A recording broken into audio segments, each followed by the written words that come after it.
What new could be said considering we had March patch come out and it be a total flop? Or that Piranha Games is actually rolling back the values from March to the previous month because it was such a disaster to the community? To now receiving information that we have one of the biggest changes to game balance we've seen in years coming this month in April. Let's talk.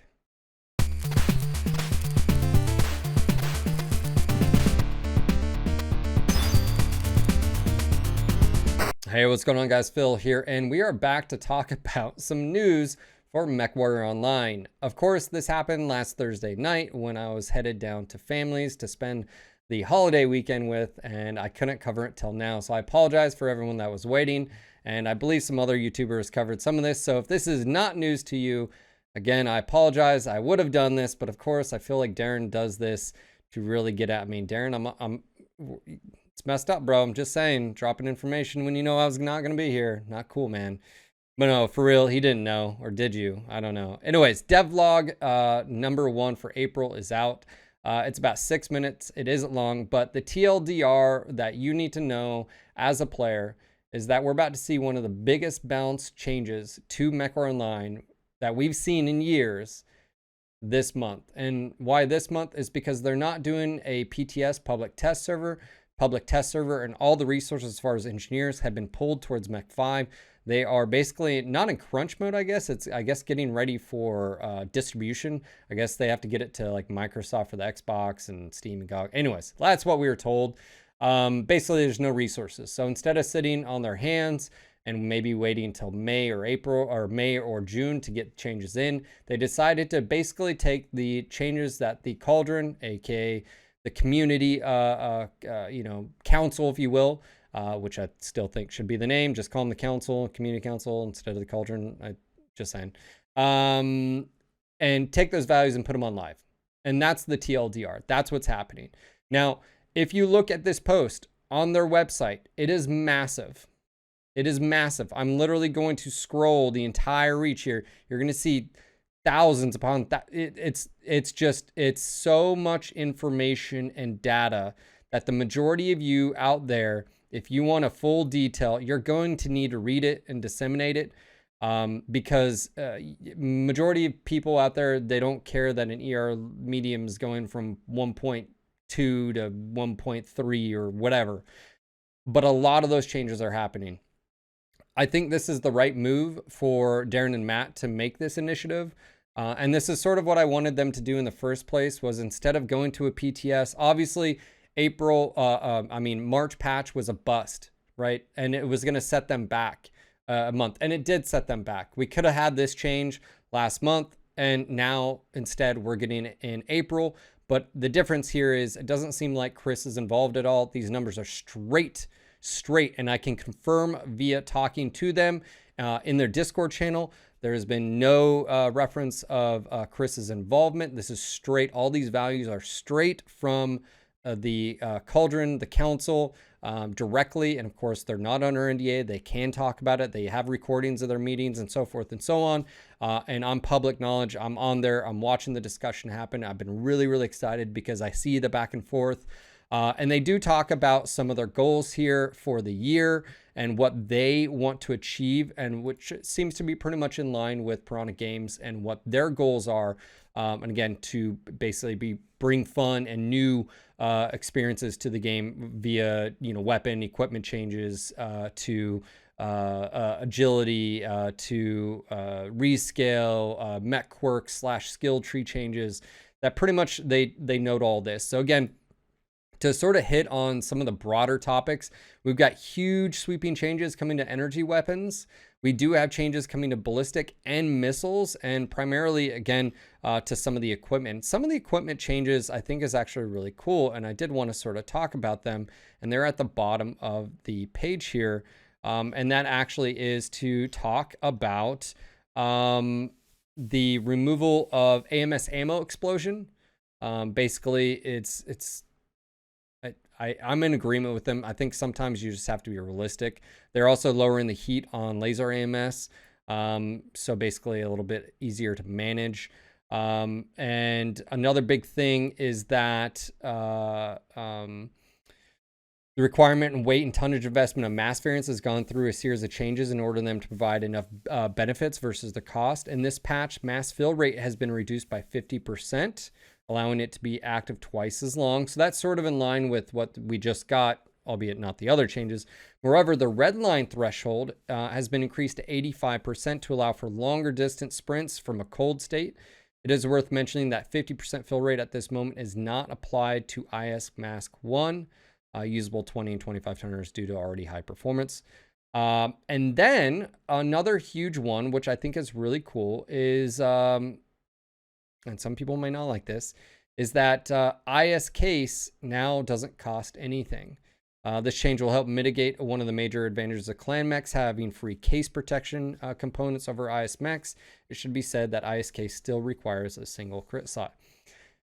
Now, before you get upset about that, I do have to say I agree with this change. I think it's actually a smart thing. Some of the tabletop stuff doesn't really translate over to a real-time environment where RNG just takes a mech out. And to be fair, you're already taking a crit slot in a crit limited, as far as technology with IS crits being a thing. And so I'm actually okay with this. I think this is one of those things where you have to step back, even if you're a lore, hound, and say, hey, from a gameplay perspective, actually, this makes sense and it's awesome. So we do have a few changes here. And again, we do have some changes to consumables. This is actually another big thing that I think needed addressed, and they're doing that outside of just the weapons. And like I said, those weapon changes are lengthy, but consumables, and this has to do with artillery and airstrikes. In this patch, adjustments have been made to artillery and airstrikes in order to boost their aerial denial, artillery, and reach air aspects, and to move them away from the current feast or famine state. Basically, you drop it and you may or may not get hit. Currently, due to high damage shells of these strikes, a very short period of bombardment, luck plays a large part in determining whether a target is able to move out from the strike in one piece. This is particularly detrimental to medium or lighter mechs, considering their less armor. We've seen this actually even on assaults, getting hit in the rear, and it's just like devastating, going from 100% down to 70 or 60%. The approach taken here is to increase the duration, the length, in return for significantly reduced damage per shell. You'd have the time to leave the strike area before being crippled, but you'll take noticeable damage over time if you decide to stay in there. And again, some of these values are quite striking. Damage per shell reduced from 5 from 15. But again, duration increased from 3 to 6. And total number of rounds increased from 10 to 20. And again, the same thing could be airstrike, from 10 damage, or from 15 to 10, and from 6 to 7, and longer distance as far as the actual rollout strike. So, wow. I mean, big changes across the board. And I wanted to basically just sort of talk about this because, again, I feel like this is the right move. I want to see the game move forward in a quick fashion and basically strike while the metal is hot. You've got people coming back. You got people excited for changes. And I think if we had to wait around for months and months and months doing PTS testing and then going back and this and that, you just lose sort of the momentum here of the community being excited about things. And momentum is an important thing. Also, with the fact of Mech 5 is going to be bringing players to Mechwarrior Online. And think about that if you haven't done so already. Mech 5 hitting the Xbox and getting exposure on Steam will just bring a multitude of people that may or may not already known about Mechwarrior Online, but I presume did not, for whatever reason, didn't even know it's out. So now you're going to have an influx of players come in. And to be honest, I think it's a great time with changes like this. I'm also super excited for the fact of their list of changes here is also talking about stuff like mobility, stuff like rescale, stuff like mech quirks and skill tree adjustments, everything that the community has wanted. And another great thing with having something like this is the fact of they're able to do work very quickly. You've got 20 plus members of the Gulag, the Cauldron, the Council, whatever you guys want to call yourself. Jeez, this is really getting confusing. Can we just rename them just the Council? Can we just do that? Yeah, everybody in agreement? Makes it super easy. It's just the community council. Yeah. Okay. Let's just go ahead and make that change. I'm just going to refer to you as the council from here on out. They're able to basically work really quickly and do iterative changes. So even though the changes may seem extreme, and they are, as far as like how many changes we're going to get, it's going to turn things topsy-turvy. You're going to have people doing science. Here is the good news, guys. The game needs it. This game needs a shift. It needs a shakeup. And one of those things being is weapons, equipment, stuff going on in game. You want to bring people back. These changes are going to bring people back. These changes are going to get people excited. And I'm excited for that. I'm excited for this month's patch. I'm also excited for other stuff going on. Talks with the new level designer, Francois. Discussions that are happening with the council as well as there. Talking about map and adjustment changes. It's really refreshing to see these changes coming down the pipeline so quickly. And I'm excited to see what the actual patch notes are going to be. This isn't even the patch notes. Do you guys get that? Do you understand the words that are coming out of my mouth? This isn't even the patch.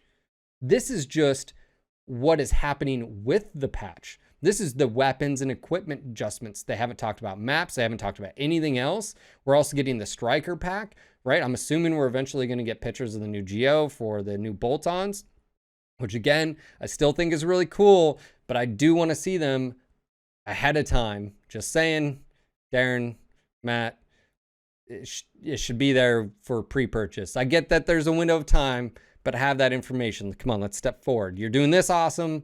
Let's just nip and tuck on that and get that. Are you guys in agreement? Okay. Anyways, this is the way forward. And I truly believe if they continue this model of direct feedback and working with the community, literally the community is providing the XML edits and information and data to PGI and working with in a symbiotic relationship, this will turn the game around and the player population will go up. It already has. But with this and no more of those March patch shenanigans, I'm excited. I'm excited for this, guys. I'm excited because I'm a fan of the game. I want to see this game turn around. I still feel like it has life in its core. I still feel like we can turn around some of the design decisions that drove a lot of people away. I feel like it still can be done. And I feel like this is actually a step in the right direction, a huge step in the right direction of expediting, getting this going a lot quicker. As I said, yeah, you guys can do the slow, steady, this is just the way it is, sort of thing. And, come months and months and months later, or you can just pedal to the metal and iterate, and you're going to have the community step up and provide that data and feedback. And again, so we're getting all these changes in April. That means there's going to be changes in May as far as weapons and equipment, because it's just going to be a constant thing, right? You're going to be monitoring, you're going to be changing things. Maybe we're going to get mobility adjustments in May. Maybe we're going to get skill tree adjustment. I don't know, but I'm excited now. And this is the type of patch and excitement I want, and I want to feel, and I want you to feel. I'm excited. This is amazing. This is the opening to basically stuff that we haven't seen in years. And anyways, kudos.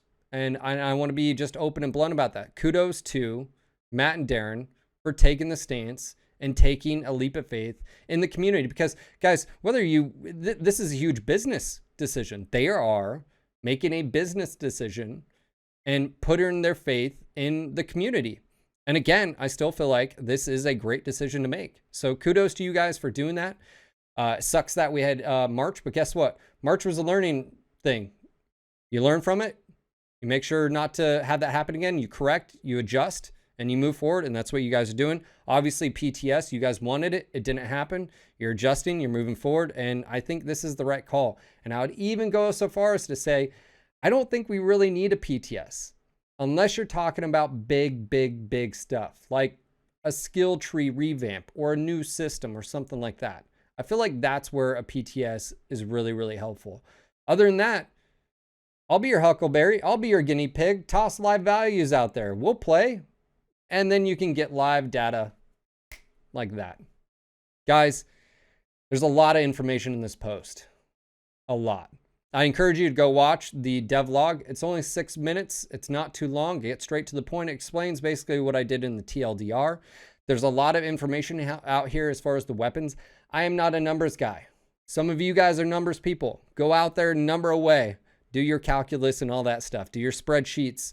It's already actually, I think, already been done for you. And I think some of that information is publicly available if the council will just provide that. But I just want to say, I'm looking forward to this patch, and this is huge news. This is by far the biggest news, and I was not expecting it. And then on top of that, knowing that this isn't even the full patch, that there's talks with the new level designer about making adjustments to maps, that, anyways, you guys are going to have to just watch that video when it comes out. Guys, I hope you enjoyed this. This is fantastic news. Again, kudos to the council. Thank you guys for putting in the hard work. I look forward to sciencing the shit out of all of this when it comes out. I hope you guys are there with me. This is gonna be a really cool patch. So I hope to see you there. All right, guys, that's gonna be it for this video. What about you guys? How do you feel about it? Leave a comment down below. Are you super stoked? Are you gonna be inviting friends that haven't played for a while? Are you a little bit anxious? Are you a little bit nervous? How are you feeling inside about this patch and what's going to be coming down? Again, we don't even know the full patch notes, but what do you feel about this news and this new direction maybe that Piranha Games is taking with Mechwarrior Online? Let me know. I'd appreciate it. Until next time, Mech Warriors.